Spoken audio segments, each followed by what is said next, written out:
Assalamu alaikum wa rahmatullahi wa barakatuh, mes chers frères et sœurs. Aujourd'hui, un sujet brûlant secoue les croyants, en particulier ici en France. Certains individus se lèvent et osent dire « Je suis le Mahdi » ou insinuent qu'ils auraient un rôle divin spécial dans la fin des temps. Et voilà que Cheikh Al-Koussi, connu pour sa clarté et sa rigueur, lance un message direct à ses prétentions. Frères et sœurs, il est temps de lever le voile sur cette confusion grandissante. Qui est réellement le Mahdi? Que devons-nous comprendre des signes? Et surtout, pourquoi ces revendications peuvent devenir un piège spirituel immense? Dans cette vidéo, je vous apporte une parole ferme mais nécessaire, éclairée par les textes authentiques et renforcée par les sages paroles de nos savants. Préparez-vous à entendre ce que beaucoup n'osent plus dire, car la vérité n'est pas un confort. C'est une lumière. Dans de nombreuses villes françaises, des vidéos circulent, des forums se remplissent, et certains individus, parfois jeunes, parfois influencés par des rêves ou des illusions, commencent à affirmer ouvertement qu'il serait le Mahdi. D'autres n'osent pas le dire frontalement, mais laissent entendre qu'ils détiennent une mission messianique ou un savoir caché destiné à sauver la Oumma. Ces paroles trouvent un écho chez certains frères et sœurs perdus, en quête de repères ou bouleversés par les événements mondiaux. Mais cette vague de prétention n'est pas nouvelle. Depuis des siècles, des individus ont revendiqué ce statut, et à chaque époque, les vrais savants ont dû élever la voix pour alerter. Aujourd'hui, en France, cette réalité s'intensifie, alimentée par les réseaux sociaux, le besoin d'appartenance et parfois une forme de détresse psychologique non traitée. Le problème ne se limite pas à l'illusion d'une seule personne. Ce sont des groupes entiers qui commencent à se structurer autour de ces figures autoproclamées. Des discours ésotériques se diffusent, mélangeant vérité et mensonge, religion et manipulation. Et pour les musulmans sincères mais peu formés, il devient difficile de faire la part des choses. Frères et sœurs, ces situations ne sont pas à prendre à la légère. Car derrière cette multiplication de Mahdi autoproclamés se cache une épreuve de taille, celle de la fitna, de la division et de la déviation. Frères et sœurs, face à toutes ces confusions, il est impératif de revenir aux sources claires de l'islam. Le Mahdi n'est pas un concept vague ou mystérieux. Il a été décrit avec précision par notre prophète Mohammed, paix et bénédiction d'Allah sur lui, dans plusieurs hadiths authentiques. Le Mahdi sera un homme parmi les descendants du prophète, issu de la lignée de Fatima, la fille du messager d'Allah. Son nom sera Muhammad, fils d'Abdullah. Il ne sera ni un homme qui se proclame lui-même, ni une personne qui cherche le pouvoir. Au contraire, il fuira les responsabilités jusqu'à ce qu'on l'y contraigne, selon les récits prophétiques.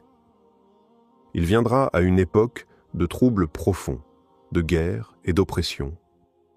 Il ne surgira pas sur les réseaux sociaux, ni au travers de slogans mystérieux. Sa reconnaissance sera collective et authentique, appuyée par des signes clairs et irréfutables. Il établira la justice sur terre après que l'injustice l'aura envahi. Il ne se distinguera pas par ses propres paroles, mais par la force d'Allah et le soutien que lui accorderont les vrais croyants. Il n'aura pas besoin de prouver son rôle, car les événements divins le confirmeront. Il est donc impensable de voir un homme sans aucune science, sans ascendance claire, sans signe prophétique visible, se lever dans une ville de France ou d'ailleurs et dire « c'est moi ». Cela va à l'encontre de tout ce qu'ont transmis les compagnons, les savants et les générations successives. Le Mahdi n'aura rien d'un charlatan ou d'un opportuniste.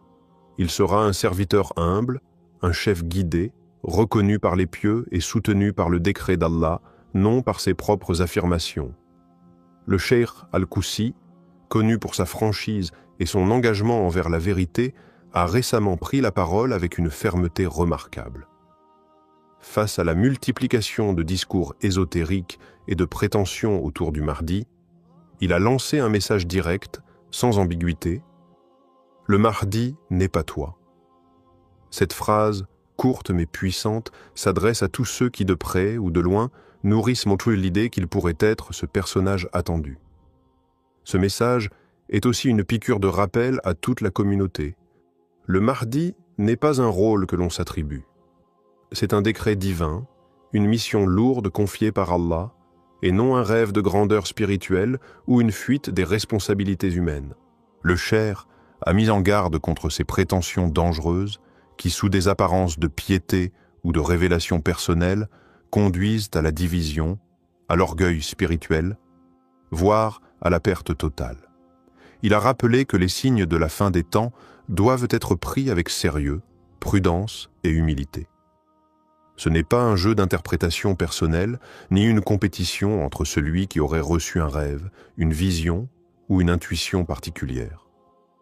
C'est un sujet grave, transmis par la prophétie, encadré par la science et réservé à l'invisible que seul Allah maîtrise.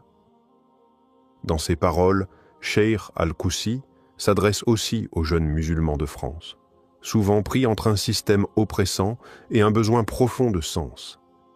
Il leur dit, en substance, ce n'est pas dans l'illusion d'être un sauveur que tu seras utile à ta communauté. C'est dans l'effort sincère, dans la droiture, dans l'adoration authentique et dans la patience. Si le Mahdi doit venir, il viendra selon le plan d'Allah et il n'aura pas besoin d'annoncer sa venue sur une vidéo ou de prouver quoi que ce soit à qui que ce soit. Enfin, le cheikh appelle à revenir à la science traditionnelle, aux savants enracinés, à la sagesse prophétique. Il nous dit « Méfiez-vous de ceux qui ne citent ni les sources claires, ni les savants reconnus.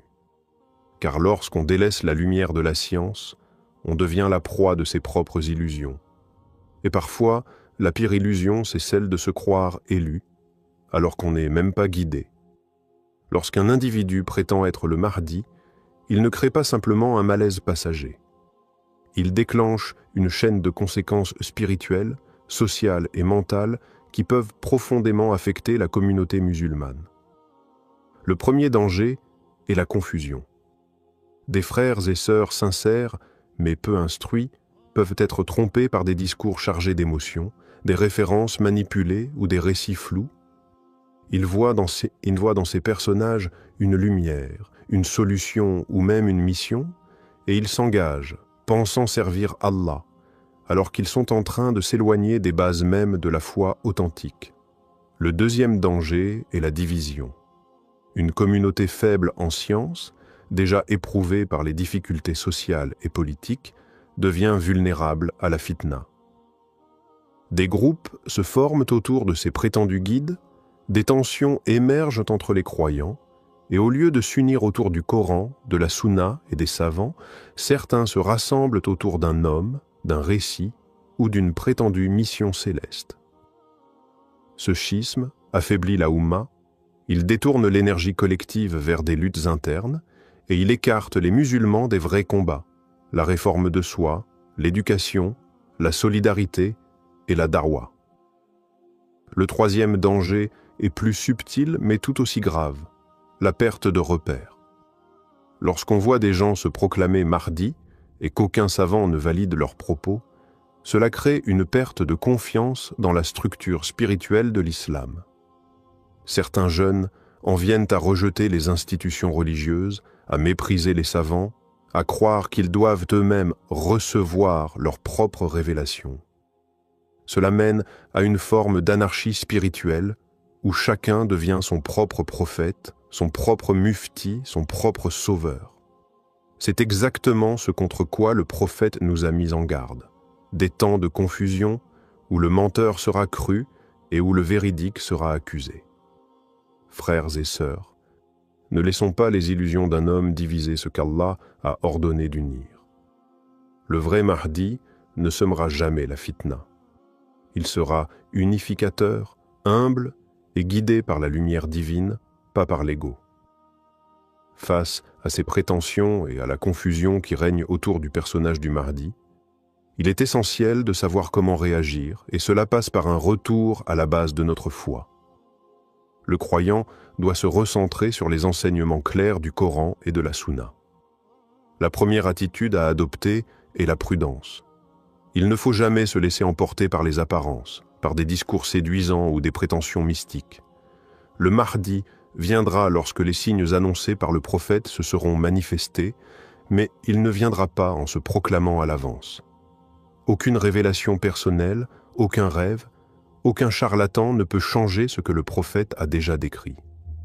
La deuxième attitude est l'engagement dans la recherche de la connaissance.